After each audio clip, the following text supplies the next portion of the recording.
Сәлеметсіздер ме оқушылар? Өзін-өзі тану сабағына қош келдіңіздер. Мен нөмірі 82-ші орта мектептің өзін-өзі тану пәнінің мұғалімі Дүйсенғалиева Жанар. Бүгінгі сабағымыздың тақырыбы жақсы көруді үйренеміз деп аталады. Бүгінгі сабақта біз жақсы көрудің не екендігін, сонымен бірге адам бойындағы жақсы қасиеттер, ізгілік, мейірімділік, риясыздық сияқты жақсы қасиеттерді сіңіретін боламыз. Балалар, біз бүгінгі сабағымызды тренинг күн шуағы атты тренинг арқылы бастаймыз. Қол ұстасып бәріміз жылылықты сезейік, шуақ шашқан күндей боп күлімсіреп жүрейік. Енді бүгін үй тапсырмасына кезек берейік. Достық ережесін ары қарай жалғастырып жазып келу. Үй тапсырмасы түсінікті болса, бүгінгі сабағымыздың дәйек сөзін оқып үйренеміз. Кімде-кім жақсы көрсе, сол күшті, нақыл сөз. Дәйек сөз түсінікті болса, балалар, дәйек сөзге байланысты мынандай сұрақтарды оқып үйренеміз. Дәйек сөзден қандай ой түйдіңдер?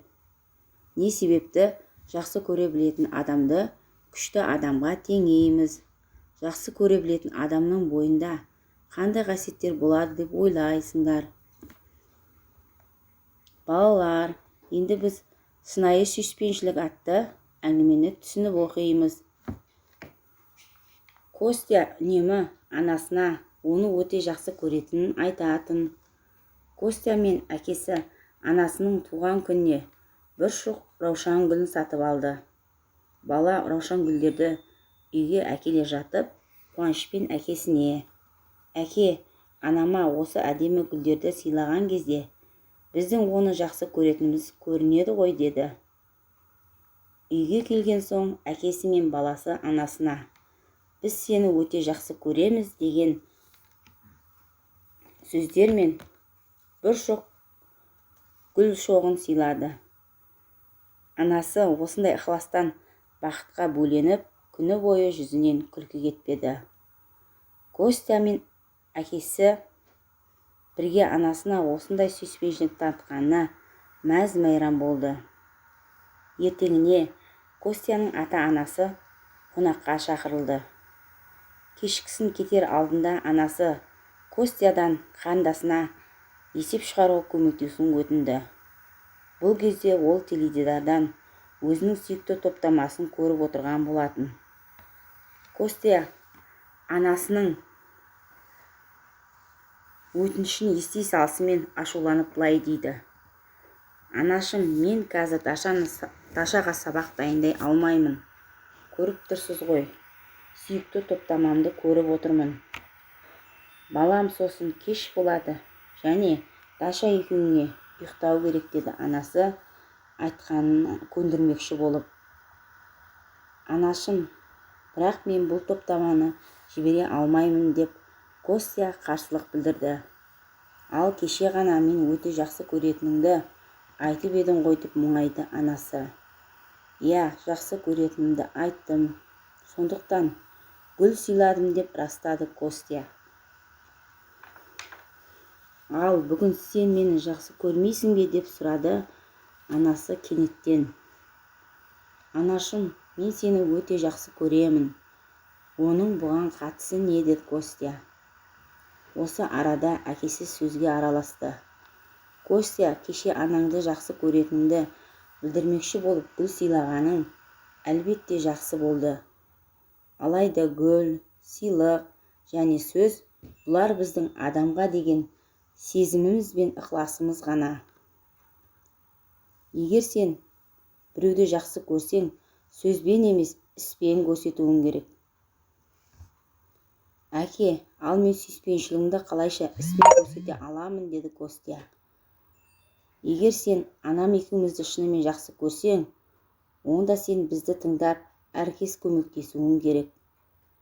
Ал онсыз сенің сүйіспеншілік туралы сөзіңнің ешбір мәнісі жоқ». Әкесін мұқият тыңдаған Костя: «Әкешім, анашым, мен сендерді шынымен жақсы көремін. Егер осы топтаманы жіберіп алсам ештеңе кетпес. Сіздер қонаққа бара беріңдер. Мен Дашаға есеп шығаруға көмектесемін. Осыны айтты да Костя теледидарды өшіріп, қарындасының сабағына көмектесуге бет алды. Ал Костяның ата-анасы ұлының шынайы сүйіспеншілік сөзбен емес, іспен көретінін түсінгеніне қатты қуанды. Бүгінгі әңгімемізге байланысты мынадай сұрақтарға жауап беріп үйренеміз. Адам өз сүйіспеншілігін қалай білдіреді? Бәріне сүйіспеншілікпен қарайтын адам қандай адам? Әңгімелеп беріңдер. Жақындарыңа, достарыңа, айналадағы адамдарға сүйіспеншілігіңді іспен қалай көрсете аласыңдар?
Бүгінгі сабағымыздан не үйрендік? Соған байланысты бүгінгі сабағымызды бағалап үйренеміз. Бүгінгі сабағымыз аяқталды. Сау болыңыздар балалар.